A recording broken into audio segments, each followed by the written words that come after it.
त्यांना असं एकटं सोडून लग्न करून मी सुखाने राहणं मला पटत नाही। हे स्वार्थी वाटतं मला आणि म्हणून मी तुमच्या समोर हात जोडून विनंती करते,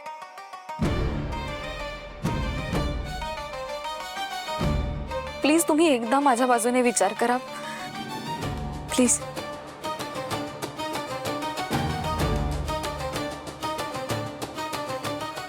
बरोबरच बोलते प्रीती, बिचारे किती विचार करते ग यांचा।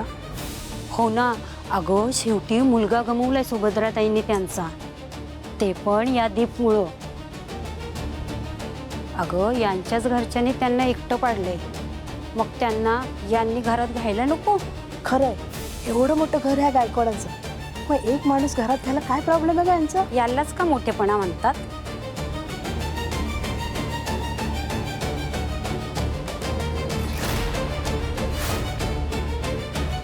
दादा, भावनेच्या भरात कुठलाही निर्णय घेऊ नको, त्यांच्या कुठल्याही गोष्टीला बळी पडू नको। सुलू, मला कळतंय ग सगळं, तू जरा थांब। ताई, प्रश्न सहवासाचा असेल तर तुम्ही म्हणताय ते अगदी बरोबर आहे,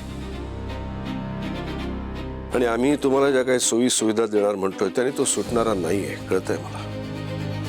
आणि म्हणूनच मी ठरवलंय, प्रीती बरोबर तुम्ही सुद्धा आमच्या घरात याल।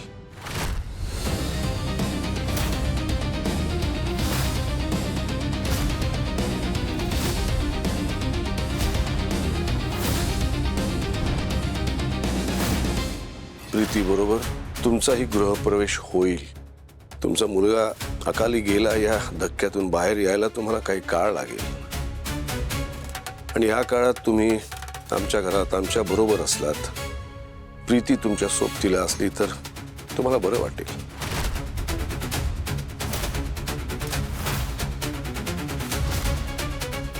हळूहळू तुम्ही या धक्क्यातून बाहेर याल।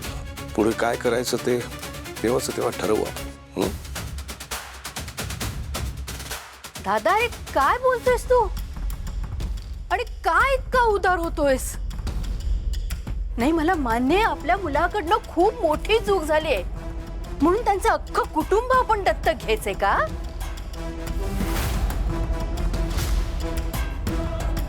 दीप,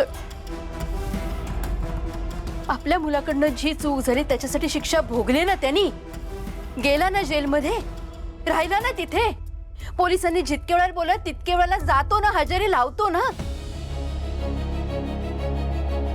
सगळं आपण नियमाप्रमाणे करतोय, मग इतकं झुकतं माग का देतोयस तू त्यांना?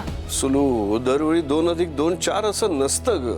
काही वेळा तुझ्या या गणितापेक्षा माणुसकी जास्त महत्वाची असते, आणि शेवटी यांनी केलेल्या चुकीचं प्रायश्चित्त म्हणून मलाच हे करणं भाग आहे ना, नाहीतर यांच्यावर अन्याय केल्यासारखं होईल, आणि कोणावर अन्याय झालेला मलाच काय, तुला तरी पटेल का?